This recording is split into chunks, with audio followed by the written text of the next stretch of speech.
السلام علیکم ګرانو کتونکو د تفهیم زم شاهي مونږ دلته پیر سباق پل باندې ولاړ یو دا شاته تاسو ته پل ښکاري او په دې باندې دا کم بوټ چې لګېدلی دی دا بالکل ځوړند دی یو طرف ته چې کم پیپونه دي نو یو خو لګېدلي بالکل ناقص غوندې دي بل داسې دي چې څه ټایم هم راغورځېدی شي او دا د لوی حادثې سبب جوړېدی شي مونږ وکتو دا پل هم د ټوټ پوټ ښکار دی ګندې دي پې خطرناک مخدوش صورتحال کې دی د دې پل باره کې او د بوټ باره کې څه به وایې شاهي یاره حافظ صاحب د دې پل خو تقریبا 1500 سالو شو د این پي د دور کې دا جوړ شو پرویز خان او زما په خیال نه او داسې بیا باندې هغوی منظور ورکړې وه خو دا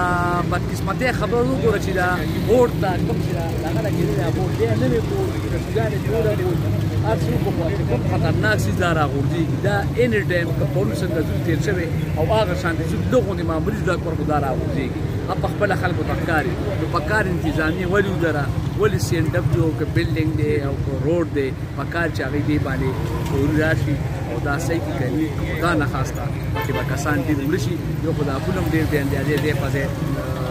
کندې کپرې دی او بل دا مین چې کوم خطرناک دی دا بوټ دی کم دې نه تصویران نه وي ولګول په کار چې ډېر ټیک کړو په دې باندې چې کوم ټریفک ګاډي دي ډېر غټ ګاډي هیوي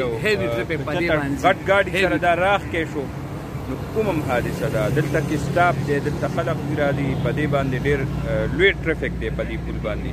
نو مهرباني دې وکړي ادارو ته یو ریکویسټ دی چې دا د زر تر زره جوړ کړي ګڼې لویه حادثه به جوړه شي ډېره مننه الله پام